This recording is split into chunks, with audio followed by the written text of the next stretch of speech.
ایک بزرگ تھے پیر سید فیض الحسن شاہ صاحب آلو مہار شریف والے، بڑے قابل تھے، عالم تھے، درویش تھے۔ اگر آپ موبائل چھوڑ کے میری بات پہ توجہ کریں تو مجھے زیادہ خوشی ہوگی، اللہ تعالیٰ خیر کرے۔ یہ ویسے جس نے بنائے تھے اس نے لکھا نہیں تھا کہ ہر وقت ہاتھ میں ہی رکھنا، یہ اس نے نہیں کہا تھا۔ یہ ایجاد کرنے والے نے تھوڑی کہا تھا کہ یہ میں نے اس لیے بنایا کہ اس کو ہاتھ میں رکھنا، ہاتھ میں تسبیح رکھا کرے، یہ جیب میں رکھنے کے لیے، جب بجے تو باہر نکالے، مہربانی فرمائیں، اللہ کو جزائے خیر عطا فرمائے۔ اب تو نا جی ایک دوست ایک دن بڑا دور کا سفر کر کے آئے اور انہوں نے کئی دفعہ مجھے یہ باور بھی کرایا کہ میں بڑی دور سے آیا ہوں۔ باور بھی کراتے ہیں تو پیار سے بتاتے ہیں، بتایا میں بڑی دور سے آیا ہوں، لیکن ہر 1.5 منٹ کے بعد جیب سے موبائل نکال لیتے تو میں انہوں نے آکھے میں کہ یہ زیارت کرنی چاہیے تھے، گھر ہی کر لینی سی، تو نہ لمبا سفر کرنے کی کیا ضرورت، آپ تو میری زیارت کرنے آئے تھے بقول آپ کے، حالانکہ وہ زیارت والا یہاں رٹا بھی کوئی نہیں، لیکن موج ہے نا لوگوں کی، اللہ آپ کو جزائے خیر عطا فرمائے۔ آج تو مجھے شفیق صاحب نے کہا تھا کہ آپ نے لائیو تقریر کرنی ہے لوگوں کے بیچ بیٹھ کے، مجھے کیا پتا تھا کہ وہاں بھی ریکارڈنگ کرانے جانا ہے۔ آپ مہربانی کریں، آج تو آمنے سامنے بیٹھے ہیں نا جی، اللہ تعالیٰ آپ کو جزائے خیر عطا فرمائے۔ چلو تھوڑا سا سامنے بیٹھ کے بھی بات، وہ کسی نے کہا تھا کہ اثر کرے نہ کرے سن تو لے میری فریاد، نہیں ہے داد کا طالب یہ بندہ آزاد۔ آپ میری بات پہ توجہ کریں گے، سید فیض الحسن شاہ صاحب عالم مہاروی رحمۃ اللہ علیہ، ان سے ایک بندے نے پوچھا کہ حضرت عائشہ صدیقہ افضل ہے کہ سیدہ فاطمہ زہرا؟ آپ فرمانے لگے تجھے کیا مصیبت بنی ہے اس بحث میں پڑھنے کی، جو لوگ بڑے ہوتے ہیں وہ بڑے ہی ہوتے ہیں، جو بڑے ہوتے ہیں وہ۔ کہنے لگا جی آپ عالم کس بات کے ہیں، سوال کا جواب ہی نہیں دے رہے۔ فرمانے لگے چلو دے دیتے ہیں۔ حضرت پیر صاحب فرمانے لگے کہ عائشہ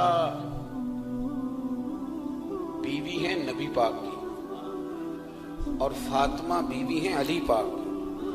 فرمانے لگے یہ جو علی کی بیوی ہے یہ نبی کی بیوی سے افضل نہیں ہو سکتی۔ اور پھر فرمانے لگے کہ فاطمہ بیٹی ہے نبی پاک کی اور عائشہ بیٹی ہے ابو بکر صدیق کی۔ تو فرمانے لگے ابو بکر کی بیٹی کبھی بھی نبی پاک کی بیٹی سے افضل نہیں ہو سکتی۔ وہ بندہ کہتا ہے پیر صاحب نتیجہ کی یہ؟ فرمان لگے گھر جا کے کڈی تین میں گل دس چڑی ہے نتیجہ۔ بھئی بڑے لوگ بڑے ہوتے ہیں، بڑے لوگ بڑے ہوتے ہیں تو آپ بڑوں کے کو تولنے کیوں لگ گئے؟ آپ رشک دیکھیں کتنا ہے، وہ آپس میں رشک کر رہے ہیں، تم کہتے ہیں لڑائیاں کرتے تھے، وہ تو رشک کر رہے ہیں میرے بھائی، رشک۔ لیکن نا میرا دل کر رہا ہے آپ کو ایک خاص بات بھی عرض کروں۔ حضرت القول البدیع میں نا امام سخاوی نے لکھا ہے، ان کا ذرا آپس میں رشک دیکھیں کتنا ہے، حسد نہیں رشک۔ یہاں تو پیروں کی کرامتوں پر بھی پوری جناب وہ لڑائی چلتی ہے، پوری لڑائی کہ میرے پیر صاحب کی زیادہ ہے، وہ کہتا میرے پیر صاحب کی زیادہ ہے۔ وہ خدا کا خوف کریں، پیر کی کرامت نہیں ہوتی، پیر کی استقامت ہوتی ہے، سنت شریعہ پر پابندی ہوتی ہے، وہ جتنی زیادہ پابندی کرے اتنا زیادہ باعث سے کرامت ہے۔ حضرت سیدنا مولا علی شیر خدا فرماتے ہیں، امام سخاوی نے القول البدیع میں لکھا ہے، فرماتے ہیں کہ حضرت عمر کا زمانہ مبارکہ تھا، میرا بڑا ہی دل کر رہا تھا سرکار کی زیارت کرنا۔ حضور کے وصال کو کافی سال بیت گئے، دل بڑا پریشان تھا، میں درود شریف پڑھتا پڑھتا سو گیا۔ میں نے خواب دیکھی کہ اللہ کے محبوب فجر کی جماعت کرا رہے ہیں، چر ہویا مینوں ترلے لیندیاں کدی موڑ میرے ول واگاں، جے خواب میری وچ ایک بار جے آویں میں ساری عمر نہ جاگاں۔ کہتے ہیں حضور نماز پڑھا رہے تھے فجر کی، 2 سورتیں سرکار نے پڑھی پر بڑا ہی مزہ آیا، بڑا ہی مزہ۔ کہتے ہیں نماز مکمل کر کے نا تو سرکار نے صحابہ کی طرف رخ نور کیا تو ایک صحابی کھجوروں کا ٹوکرا لے کے آئے، یا رسول اللہ تازی کھجوریں پکیاں قبول کریں۔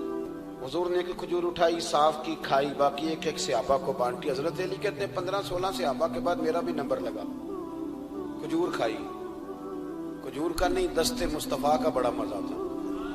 کہتے ہیں بڑا ہی مزہ آیا، ابھی میں کھجور کھا ہی رہا تھا کہ مسجد نبوی میں اذان ہو گئی۔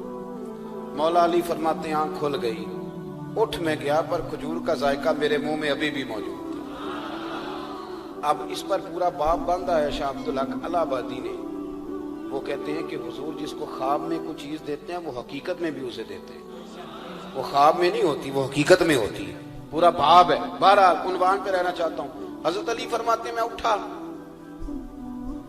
وضو کیا، سنت پڑھی، مسجد چلا گیا، جا کے صف میں بیٹھ گیا، عمر فاروق آئے جماعت کرانے، کہتے ہیں عمر نے نماز شروع کی تو مجھے جھٹکا تب لگا جب عمر نے بھی وہی سورت شروع کر دی جو خواب میں سرکار نے پہلی رکعت میں پڑھی۔ میں سمجھا اتفاق ہے، لیکن کہتے ہیں دوسرا جھٹکا جب لگا جب دوسری رکعت میں حضرت عمر نے وہ سورت پڑھی جو حضور نے خواب میں دوسری رکعت میں پڑھی تھی۔ کہتے ہیں میں اب بڑا پریشان ہوں کہ یہ بات کدھر کی کدھر جا رہی ہے۔ مولا علی شیر خدا فرماتے ہیں نماز مکمل ہوئی تو کھجوروں کا ٹوکرا بھی آ گیا۔ فرماتے ہیں اب تو میری حیرت کی حد نہ رہی، حضرت عمر نے ایک کھجور اٹھائی، صاف کی، کھائی، دوسرے صحابی کو، تیسرے کو، چوتھے کو، 15-16 صحابہ کو ملی، مجھے بھی دی۔ کہتے ہیں کھجور کھائی، مزہ بڑا آیا۔ حضور سے تو دوسری مانگنے کو دل کرتا تھا پر مانگی نہیں تھی، ادب تھا۔ عمر سے تو جرانا تھا نا اپنا۔ ان کا رشک دیکھیں، آپس میں رشک دیکھیں، حسد نہیں رشک۔ فرماتے ہیں جرانا تھا نا، تو میں نے عمر سے کہا یار ذرا ایک کھجور اور دینا نا ذرا ایک کھجور۔ تو کہتے ہیں جناب عمر فاروق نے کھجور اٹھائی، صاف بھی کی، میں سمجھا ملنے لگی ہے، اٹھائی بھی، صاف بھی کی، اور دوسرے صحابی کی طرف ہاتھ بڑھایا، میری طرف دیکھ کے ہلکا سا مسکرائے، فرمانے لگے علی ایسے نہ کر، اگر رات کو نبی پاک سے دوسری لیتا تو میں بھی سویرے تجھے دوسری دے دے۔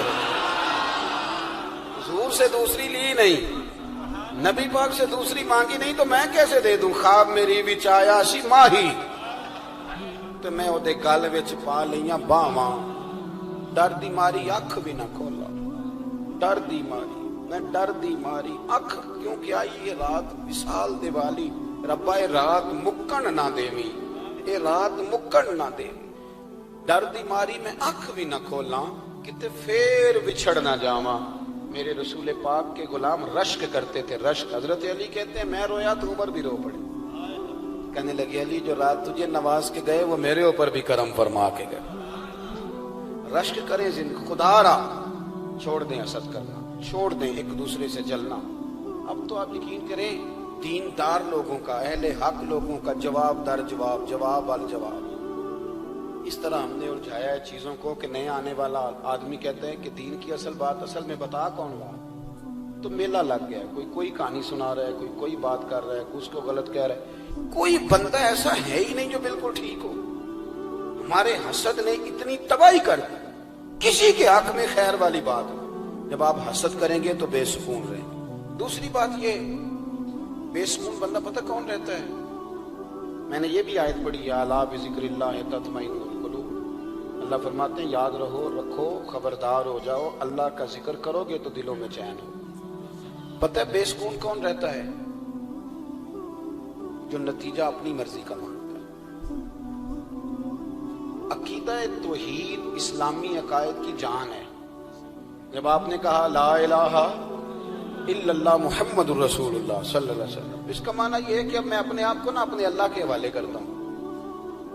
اب رب غریبی میں رکھے پھر بھی میں راضی ہوں، بیماری میں رکھے پھر بھی راضی ہوں، صحت میں رکھے پھر بھی، اولاد دے تو پھر بھی راضی ہوں، نہ دے تو، سمجھے میری بات، یہ توحید ہے۔